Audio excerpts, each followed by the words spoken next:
body. So if these free radicals can develop some diseases because of their presence within the biological system, it is necessary that our body should have some mechanisms to remove these from the body. Okay, very simple. Otherwise, what happens is these molecules will start affecting the normal functioning of the body and causes many diseases, right? So the materials or the substance that significantly either delays the effect of oxidation or inhibits the oxidation of any substrate within our body is called as antioxidants. So what are antioxidants? These are substances which are present in low concentration compared to free radicals, but they have the capacity to either to delay the effect of these free radicals or stop it or inhibits oxidation of the substrate. So that is the advantage we have. Our own body has certain normal mechanisms that are capable of removing these free radicals, which are generated either from the biological processes or from some external influences. So production of free radicals and its neutralization by activity and actions of antioxidants is a normal bodily process. Now we have to understand this. The production of free radicals and its removal is happening normally. It is not an indicator of any diseases, but if this removal is getting affected, then it can cause disease. So we had seen in the last session the effect of lipid peroxidation. Okay, so there are antioxidants present that can directly prevent the lipid peroxidation itself. So here we have two types of antioxidants. We have preventive antioxidants and we have chain breaking antioxidants. Now preventive antioxidants will block the initial production of free radicals itself. Okay, so we had seen in the last session how they are generating and how lipid peroxidation is happening because of free radicals. So there are certain antioxidants that are present which prevents the production of these free radicals. These include the enzyme systems like catalase and glutathione peroxidase. So they will break down the superoxide species and hydrogen peroxide. So it prevents the production of free radicals itself. Then we have chain breaking antioxidants. So when we see the effect caused by lipid peroxidation, there is a propagation phase. Okay, that means one free radical can capably produce another free radical directly.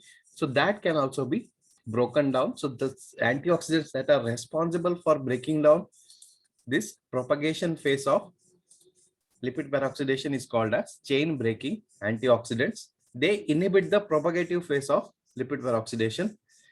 Here there are many external particles also which act as antioxidants, such as vitamin E, which is coming from outside. Our body does not produce any vitamin. There is uric acid, which is end product of nucleic acid breakdown, and then there is superoxide dimutase, another enzyme system which can break the lipid peroxidation propagative phase. So for prevention or antioxidant action of lipid peroxidation, we have two types: preventive antioxidants and chain breaking antioxidants. Preventive antioxidants will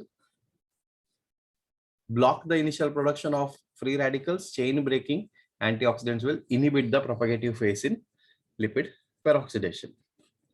Then our body also has antioxidants in different locations, such as plasma antioxidants. These are present in plasma. These include beta carotene, which is a vitamer of vitamin A, ascorbic acid, vitamin C, bilirubin, uric acid, ceruloplasmin, a transport protein, and transferrin. Okay, ceruloplasmin will be useful in transport of copper. Transferrin helps us in transfer of iron. Okay, so these are substances which are present in the plasma and have their own function. Beta carotene is responsible for visual cycle. Ascorbic acid has its own function. There is bilirubin, which is an end product of hemoglobin breakdown. Uric acid, end product of nucleic acid breakdown. So these products, irrespective of their function and chemistry, they are capable of having antioxidant function, and as they are located in the plasma, they are classified as plasma antioxidants. Then there are antioxidants that are present in cell membrane, including alpha tocopherol. Antioxidant present within the intracellular fluid called as intracellular antioxidants, superoxide dimutase, catalase, glutathione peroxidase, and certain and similar enzyme systems. We can also classify antioxidants according to their nature and action. Okay, so that gives us two broad categories of enzymatic antioxidants, as we have already seen some examples for enzyme systems. Then there are non-enzymatic antioxidants. Enzymatic oxidant, as the name suggests, they are similar and they are enzymes in nature and they have catalytic properties as its action. Example include superoxide dimutase, catalase, glutathione peroxidase, etc.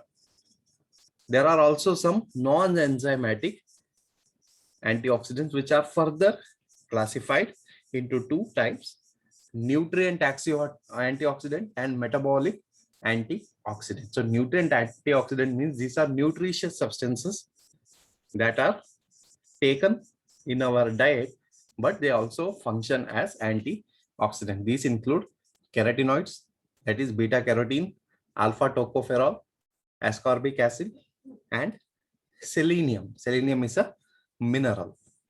Then there are metabolic antioxidants. So these are the substances that are produced by normal metabolism within our body that function as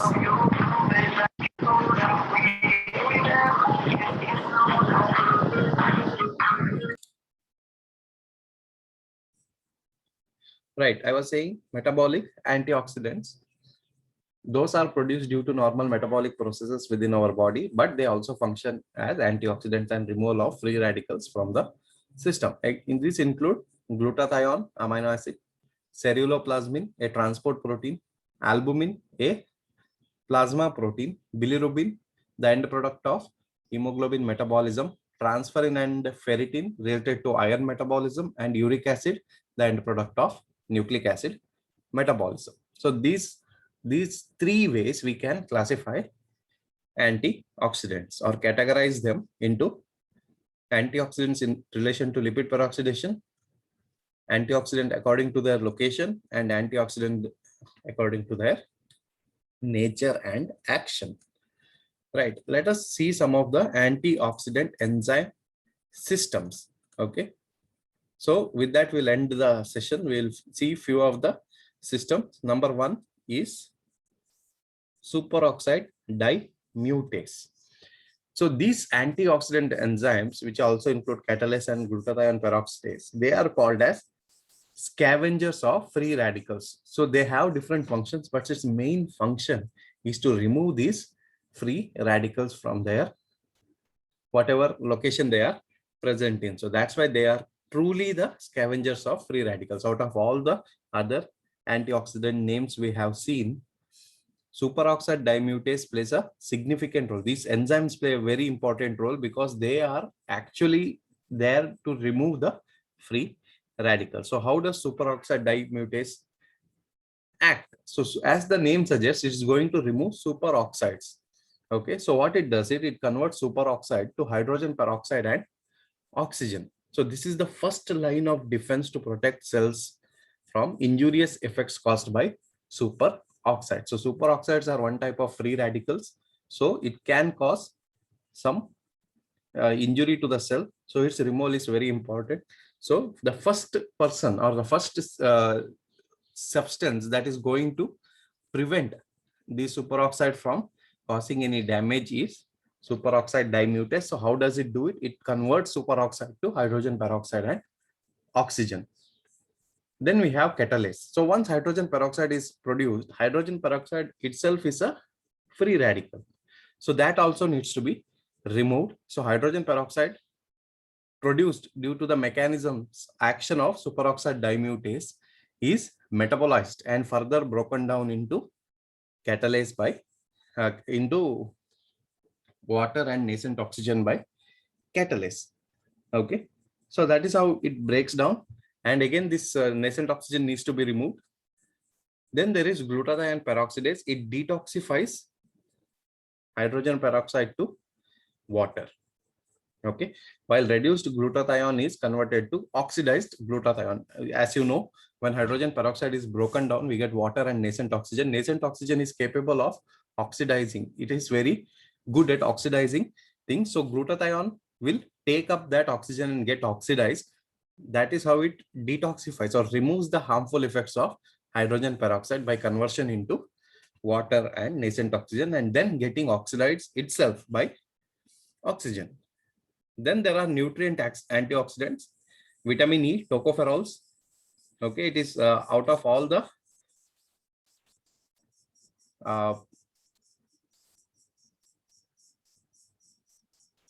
nutrient antioxidants which are not part of enzyme systems.